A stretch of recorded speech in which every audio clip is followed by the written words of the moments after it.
Welcome back to this edition of Roar Rundown here on the Ouachita Sports Digital Network. This time, I'm Isaac Bourne once again, but here with me is Phil Byrd, freshman here at Ouachita. And Phil, let's go ahead and get started this week with football. You know, last week when we talked, the Tigers were coming off a very close but gritty win at Southeastern Oklahoma State, where Eli Livingston went down with an injury. And in this one, we did not see Livingston, but we did see true freshman quarterback Nate Tenbarge really show what he could do. And so with him rushing for 116 yards, Phil, talk about him and his play this past weekend. Absolutely. Nate Tenbarge, just really solid play from the freshman. Like you said, he rushed for 116 yards. That was beyond what any other running back or rushing player could get the entire game. He didn't just rush the ball. He threw a little bit too. He had 151 yards, 14 for 22. But, you know, he really had a great game. He did have an interception. You know, that's going to happen. It was really the only bad throw I could really see throughout the whole game. He really played amazing. And one thing I really noticed from Tenbarge this game, too, was just his raised confidence from the past games. I mean, you saw in the first game of the year at Cliff Harris when they played against SWOSU, and they put Tenbarge in at the very end of the game, and you could see those first game jitters out of him. But, I mean, he looked like a veteran against East Central on homecoming day. And, I mean, in front of the biggest crowd of the season, the freshman really stepped up, and it was really good to see. But at the same time, I mean, Tenbarge wasn't the only guy passing the ball. I mean, you saw Kendall Givens, one of the leading running back in rushing touchdowns all time at Ouachita, pass for his first touchdown ever in a Ouachita jersey. Well, you know, Kendall Givens, an amazing player. I had the opportunity to see him at Little Rock Christian when he was still in high school. Definitely, we called him the bowling ball back then. You know, nobody could stop him. He could truck through anybody. But he really showed his arm this week. Had the only passing touchdown of the game. Really, just an incredible player there. Just really impressive. And he had his only passing touchdown of the season and of his career. And then you saw Riley Harms, you know, back to form, getting a touchdown to Chris Hightower in the fourth quarter. Just something that I'm sure Harms was happy to see, especially through all these injuries he's been going through. Seeing the ball come out of his hand and go towards the end zone for a conversion, just I know had to feel good. But then on top of that, you know, one small story that Chris Babb really pointed out to me, Joel Allen, you saw at Southeastern Oklahoma State last week him passing to tight end Nate Frater for a 2-point conversion, but then you also saw him on a field goal try on a fake. He was the holder, but then ran for a first down. So, you know, just another one of the QBs in this Ouachita lineup that isn't named Eli Livingston getting some success, and just at the right time too. You know, he's in a quarterback room with Riley Harms. He's in a quarterback room with Eli Livingston. He couldn't help but give them praise after the game. You know, they're all so smart and so deep. I think Ouachita fans can look to the future and be really excited about this quarterback room. And then also the story for this Ouachita team over everything is kicker Dax Jaggers. He converted on a 49-yard field goal, the longest of his career, to start off his game with his foot. And then to end the second half, Dax Jaggers was put on the line from 60 yards, and it went through with space to go. Dax Jaggers kicked the second longest field goal in Great American Conference history at the end of that first half. And I mean, what a moment for him. I mean, this is his first year in this full starting role as a kicker, and after Gabe Goodman left the roster, and now Jaggers has been in that role and started off with a couple jitters, but now he has solidified himself as one of the all-time kickers in the conference now. Absolutely. You know, he came into this season with big shoes to fill. I mean, we all saw how great Gabe Goodman was during his 4 years at OBU. and in Arkadelphia before that. He really was impressive. But Dax Jaggers came in and filled them. I mean, he kicked a 60-yard field goal was just amazing. He did have some troubles after that, but really the 60-yard field goal is going to propel his confidence. It's going to propel him to a better rest of the season, hopefully.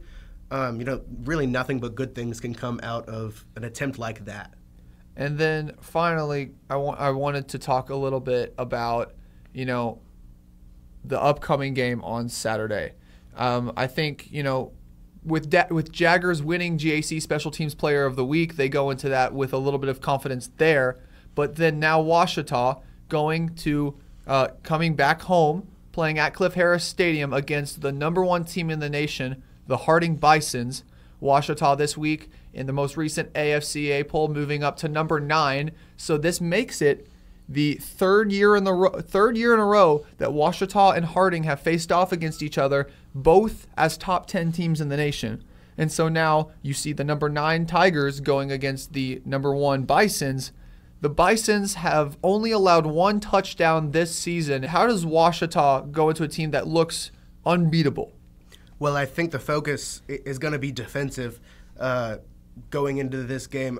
Obviously, offensively, they have a lot of talent, but defensively they do too. They had 4 sacks in that East Central game last week. I think if they can make sure that they're not getting tricked by any play action plays or plays from the slot, if they can make them run up the middle, and if our inside linebackers can find a way to close those gaps, they really can have a chance here. And Harding's Braden Jay, really the highlight player for the team this year, averaging 19.2 yards per carry. I'm going to say that again, 19.2 yards per carry. That's actually insane if anybody didn't know that. And so, a player like Jay, when he gets out in space in that flex bone offense, really can make things happen for this Harding Bison squad. And under the leadership of quarterback Cole Keelan for the second year in a row, this team is a team that's played with each other for a while. Blake Delacruz, the B-back, the fullback behind Keelan, also being one of him having more time on the field as well. And then Jalen Spicer also rounds out that group of backs that start.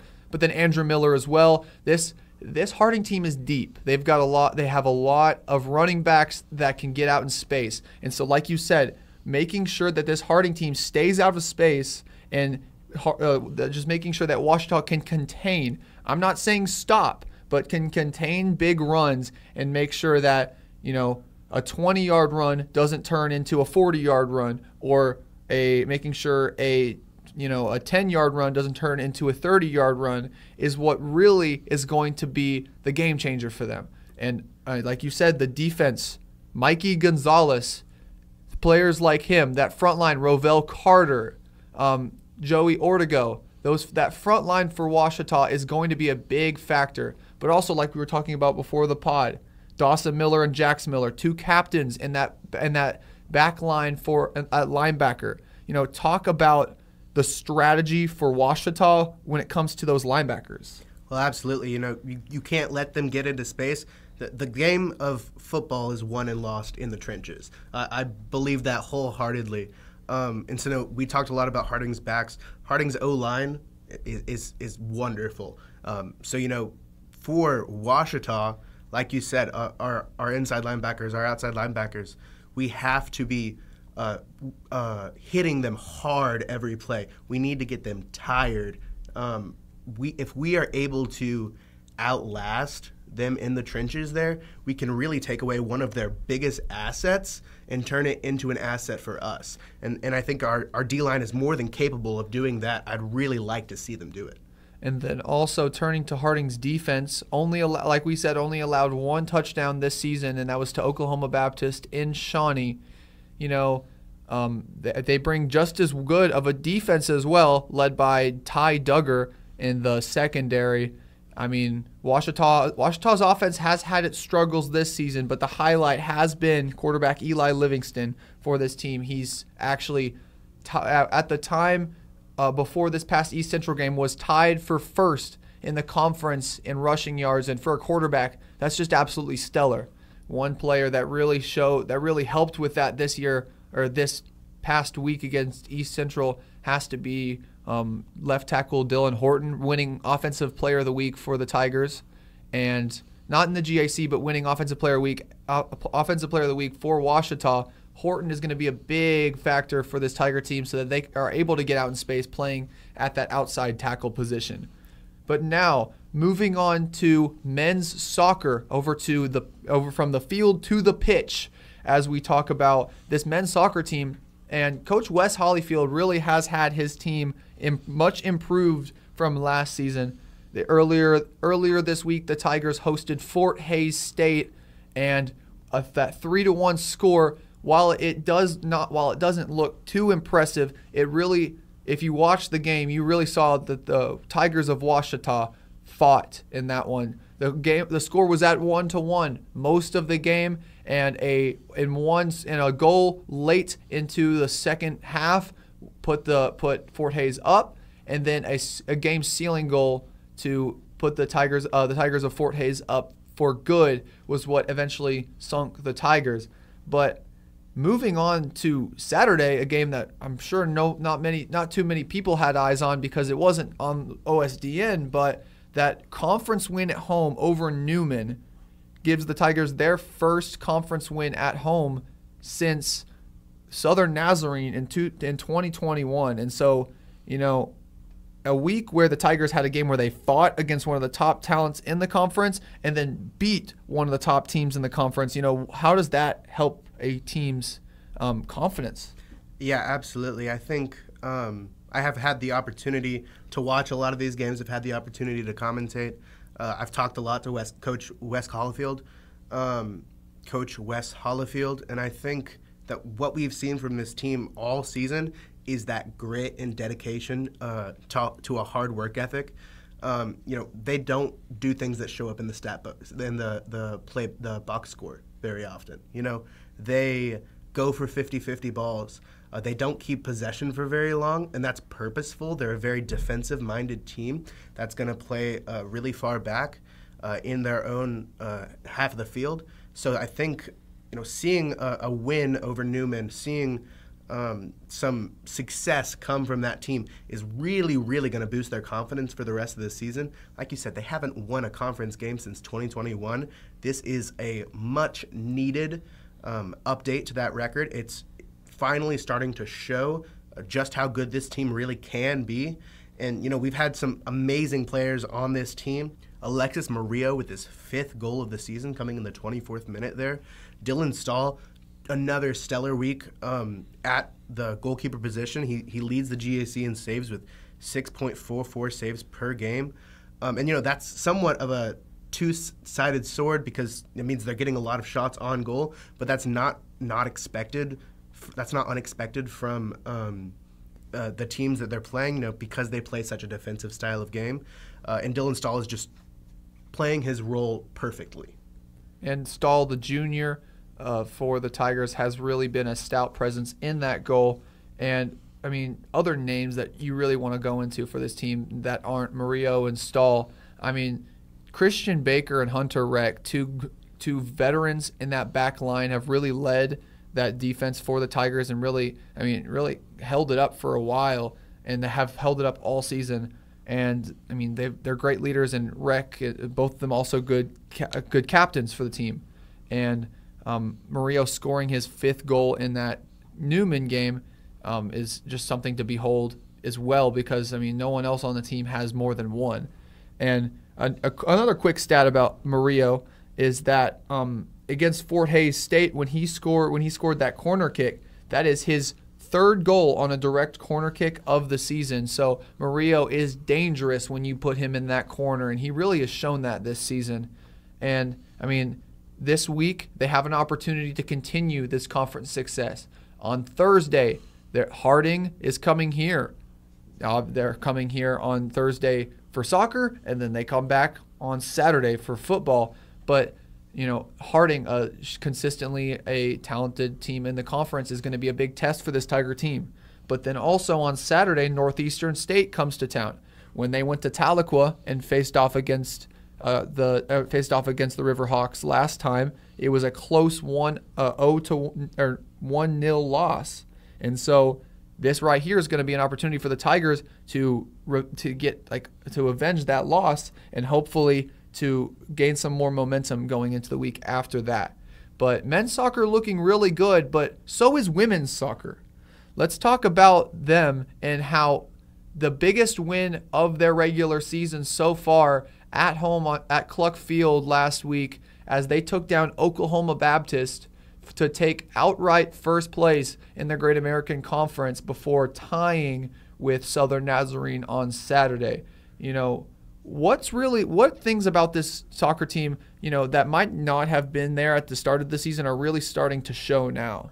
I think it's Coach Kevin Wright's offense. It's been truly amazing to watch the influence that he's had on these young women.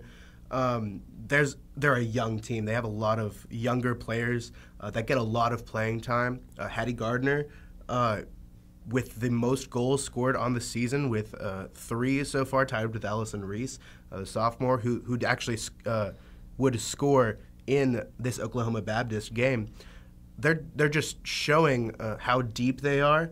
Coach Wright doesn't play the recruiting from international game very often. He has a lot of homegrown players. He has a lot of players from the States. Actually, all his players are from the States.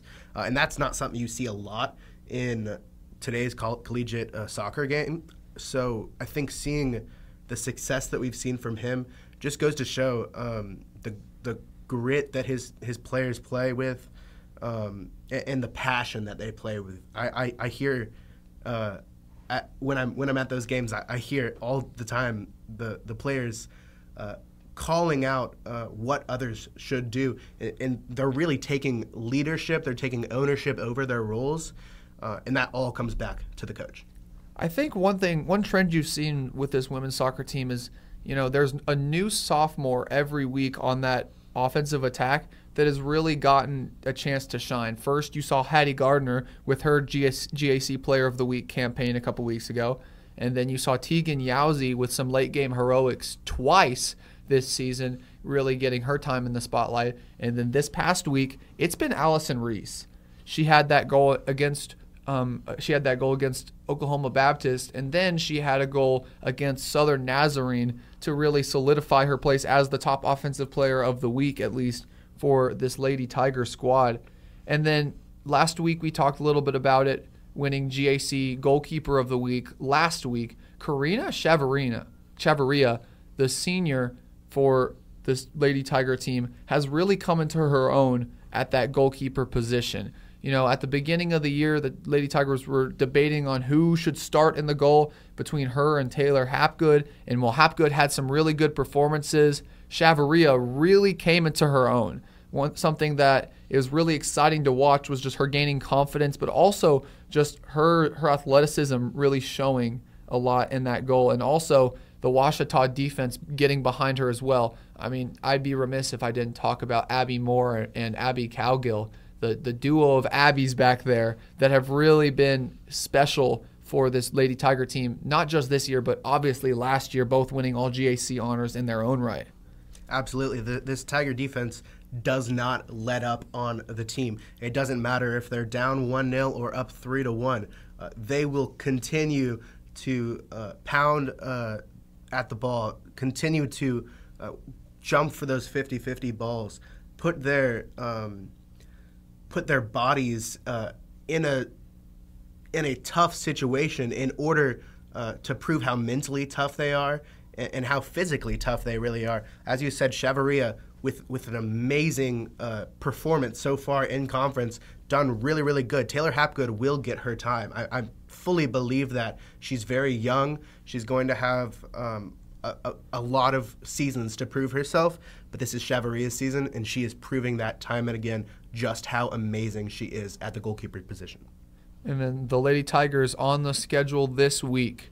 They go to Searcy on Wednesday to face off against the Lady Bisons of Harding, just like the men's host them on Thursday. And then on Saturday, East Central comes here to Cluck Field as the Lady Tigers will host them. And it'll be the second time East Central will be playing Ouachita this season, as last time they met up was in Ada, Oklahoma, where the Lady Tigers won 2-1.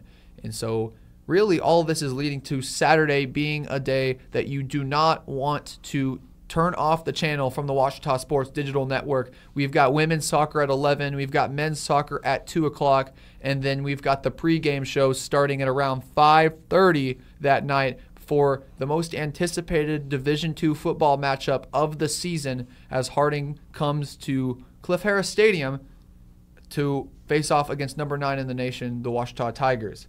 But moving on, as we talk about volleyball, and this volleyball team started off the season really hot, and while GAC play hasn't been as kind to them, this past road trip had some successes, but at the same time some things to be wanted from this volleyball team, as they went 1-1. First on Thursday, a loss in Shawnee to Oklahoma Baptist, but then on Friday taking a win in Bethany, Oklahoma against Southern Nazarene by a set score of 3-2. And so that loss to Oklahoma Baptist, obviously not something that they wanted on the road. But then what does it mean to be able to fight for a win on Friday in a bounce-back game for that team? Well, I think obviously, they went up 1-0 in the first set against Oklahoma Baptist and then dropped 3. I'm sure, I just can't imagine how discouraging that could have been for the players, but they didn't take it to heart. They went right back on the road to Bethany and beat Southern Nazarene 3-2. A hard-fought game from the Crimson Storm. Southern Nazarene really giving them a run for their money, but the Tigers holding up. I think the Tigers have a lot more potential than what we've seen so far this season. They have a very, very talented team. Riley Brazil averaging 2.96 kills per set. Courtney Hansen with 10.05 assists per set. I mean, they really do statistically have a lot of potential. I'd really love to see it more in practice, but they really do have these opportunities, and they just need to show it. And one thing that you've seen from this Tiger team has been statistical success. A lot of the times, in almost all the sets they've played this season, there's not been a single set where the Tigers have relented at all. It's always been competitive. Every single set, they're competitive in every single aspect of the game. You mentioned Brazil and Hansen, 2 players that have really been strong for this Tiger team. Hansen, earlier this season, winning 2 GAC Setter of the Weeks in a row. And so she's someone that has shown how much talent she brings. Also, Emily Adams winning GAC Offensive Player of the Week a couple weeks ago. Senior Avery Jowes winning Defensive Player of the Week a couple weeks ago. Leah Gardner. This team has so much talent, and in stints and a lot of the times they really have shown it, and they've shown that across their lineup they have what it takes to be the top team in the GAC, and they've put it together many times. It just all comes down to making sure that they do that. In GAC play, they've definitely have shown their talent in just about every single aspect. That win over Arkansas Monticello has to be a big one, but that win over Arkansas Tech, the 3-0 sweep of the Golden Suns, has to be the highlight performance for this Tiger team, and something that Coach Allison Frizzell Kaiser has to be focusing on. And so, as they stay home on Thursday to face off against Southeastern Oklahoma, and then East Central at home on Friday, they face 2 Oklahoma teams, Southeastern Oklahoma State, with one of the top frontline players in the conference, is going to give them all that they asked for. But if Ouachita can take a win against a big, talented team in the GAC, it's definitely something that will put them back on track and bring them towards the top of the GAC, a place that statistically I know that we all know they can be at. And so now, moving to cross country, you have a cross country team that really dominance has been the name of the game for them this entire season. Looking first at this women's team, Izzy Bro has really been the best the best thing that this women's team could have asked for this year. And while Bro did not compete this past weekend, her team didn't really need it, as at the Tiger Invitational here this past weekend, Macy Cash, recently engaged, so congratulations to her, finished second, in the 5K with a time of 18:24, and then junior Elise Knight finishing fourth with a time of 18:58. I mean, they won the meet, and they've shown the depth that they bring. Mackenzie Davis also being a big name along with that. I mean, this women's team, putting themselves almost in the perfect position to go into Russellville later this month and win the GAC title, something that last year they really wanted and just fell just short of. But this year, hoping to take that back and get some more hardware for their fingers this year. And then moving to this men's team, the big name this year for almost all the meets has been Lawson Sanders. But, I mean, this Tiger Invitational has really brought out other names that have come to succeed or have brought back success that they had in further years that they haven't shown yet this season. This name has to be Whit Lawrence. Lawrence this past weekend won a 25-12 in the 8K race, and I mean has really shown why he's one of the top runners on this team. But I mean, he's just one of many, as he finished second, but then finishing third is a freshman, Gabriel Matoyer, but then junior Cade Swindle in fourth place, and then Lawson Sanders finishing out that group in fifth place. I mean, dominance across his entire lineup. I didn't even mention Dylan Dew, another talented runner that finished just behind this group of guys. I mean, both sides look just perfectly stouted to go into Russellville later this month and be successful. The men's side hoping to overcome just the raw talent that East Central brings to the table. I mean, East Central has a very talented cross-country squad, and so if this men's team hoping to compete with them, but this women's team is really looking to take back their rightful place at the top of the Great American Conference this year. I think when you see a team with juniors and seniors consistently placing at the top, you can start to worry about the future, and I don't think the Tigers will have that worry. Freshman Gabriel Matoyer really showing how good he was finishing third. I think that the Tigers will have success for years to come because they continue to recruit such great freshman classes. Exactly. And then finally, moving to the last sport in action this week, we're going to move to Wagoner Pool and look at this swim team hosting their first dual meet of the year against Oklahoma Christian, a team that in the past has been top 25 ranked. Obviously, with the national poll not coming out until this coming Friday, no rankings are out yet, but Oklahoma Christian consistently one of the top teams in D2 under the coaching of a Olympic gold medalist, Josh Davis. So looking at this meet, I mean, let's look at this men's team. 156-81, no problems taking down the Eagles of Oklahoma Christian. I mean, what else can you ask for? Daniel Mazaros is the biggest story of this meet. The freshman from Hungary, just I don't know what happened to him, but something freshman Daniel Mazaros just had himself a night. 138-64 in the 200 freestyle is the fastest unsuited time in the 200 freestyle in Ouachita history. And for those not in on swim terms, that means that the dude was wearing a Speedo. He was not wearing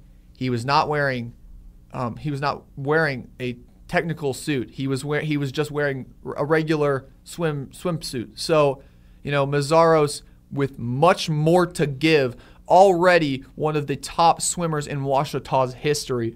But I mean, he's just one of the top. Sam Ragsdale continuing his dominance in the sprint categories, winning the 50 and 100 free like he does. I mean, Ragsdale, a junior, really just showing how, I mean, he had two brothers before this that showed success in the sprint categories, but I mean, Sam Ragsdale has to be the most talented of his family, really showing why he is put in those events and why Coach Stephen Bostic trusts him to go out there and just go fast. Absolutely. I'm really looking forward to seeing Daniel Mazzaro's career unfold here at Ouachita. Already, he's coming super close to breaking the pool record in the 200 free, and he's unsuited. I'm looking forward to this game on Friday against Delta State. I really, really want to see Mazzaros give it all he has. I don't know if he'll be wearing a tech suit in this match against Delta State, but if he is, I wouldn't be surprised if we saw a breaking of the pool record here. And then also rounding out some of the top first place finishes of that night, Jambor Budosho has to be the other big name. Budosho coming a semester before his Hungarian friends Mazzaros, and then also Vince Pale. You know, Budosho had a really successful conference and now is hoping to improve off of that with a win in the 400 IM. And with the first poll of the season releasing on Friday, this men's team hopes to go into this voting with 2 wins over 2 ranked teams, and that second win is going to come, hopefully for them, over Delta State on Friday. In previewing this meet, it has to be the most highly touted matchup of the year for this Tiger Shark team, Delta State, going into this past week, ranked 7th in the nation in swim cloud rankings. Swim cloud rankings kind of being a little bit skewed, but when it comes to just their top swimmers, one of the top teams in the nation. And so Delta is going to come to Arkadelphia with that under their belt. Obviously, going through some coaching issues right now with their coach retiring mid-season, hoping to get past that with a really talented group of divers that the Fighting Okra are going to bring into this one. And so the men's team hoping to get past all of that, though. A full lineup, a full meet lineup coming on Friday, and I will be on the call for that one. So make sure if you want to tune into swimming action on Friday at 2 p.m. to go to the Ouachita Sports Digital Network on YouTube, and we will have it there for you. But now, finally, moving to this women's team for swimming, just a very small loss to Oklahoma Christian, barely getting edged out 117 to 108. Bella Howell, a great diver, winning the 1 meter and 3 meter events. Anna Phelps with 200 fly win, going 209.99. That's faster than I ever went in the 200 fly, so I'm very impressed by that. The 1,000-yard free going 10.45. And then Kaylee Holcomb doing great in the 400 IM in that last meet with a 4:43.44. And then the 500 free as well, going 5:16 in that matchup against Oklahoma Christian. I think as we go further into the season, we're only going to be impressed by this women's team. And, I mean, to be honest, the big bright spots for this women's team, Phelps and Holcomb, really have shown why they are said bright spots.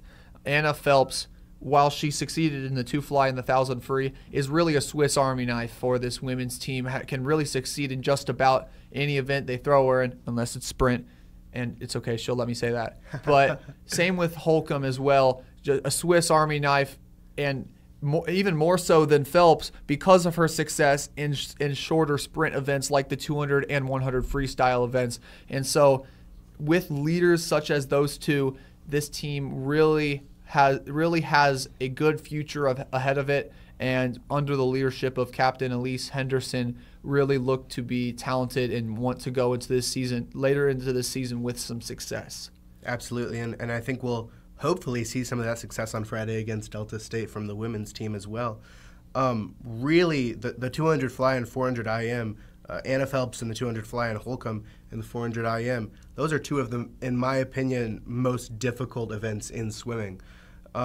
They take, one of my coaches used to always say, there's 2 ways to swim butterfly, fast and slow, and they both hurt. And so I just have nothing but praise for Anna Phelps for that great 200 fly performance. And I think she can do better in this matchup on Friday. Exactly. And, this women's team hoping to respond, like you said, against Delta on Friday. And now moving on to our final segment of the day, the best thing I saw this week. And so, Phil, I'll start it out with you. What do you think the best, in your opinion, your best sports moment of the week on campus or off campus for Ouachita this week? Well, I think one of the best things we saw this week actually came in the pregame against East Central when we saw your very own Isaac Bourne call Dr. Sells Dr. Seuss. They assured me that they would not drop me. I'll leave it at that. And so for now, Dr. Sells is pleading the fifth right now when it comes to his Tunes appearance. But that was one of the highlights of my week personally. But I think also in that game, seeing Kendall Givens throw for an amazing touchdown there, 40-plus yards, just a rocket from Kendall Givens, showing just how skilled he is with his arm as well as with his legs. All right, Phil, we're going to cut that out, right? We're going to cut that out, right? Nah, I'm just kidding. Yeah, sometimes, as you can tell, I make some slip-ups, but, I mean, that's got to be one of the funnier ones. And then, obviously, Kendall Givens for that touchdown. Really, it just shows while he can run the ball, I mean, he showed he could pass it too, and did just that. I think when it comes to me, I think my moment of the week for this for the entire Ouachita campus has to go to women's soccer and Allison Reese's game-winning goal for Oklahoma Baptist. The sophomore started off what was a great offensive week for her and ended off Oklahoma Baptist, which gave Ouachita outright #1 in the GAC. And, I mean, Reese being one of many talented offensive players on this Ouachita team really showed why she gets those minutes on the field. And so with that, Phil, we've had a lot of fun, but it's going to have to be the end for this week. But please tune in next week for next week's edition of the Roar Rundown. But for now, this has been Isaac Bourne and Phil Byrd here on the Ouachita Sports Digital Network, specifically the Roar Rundown.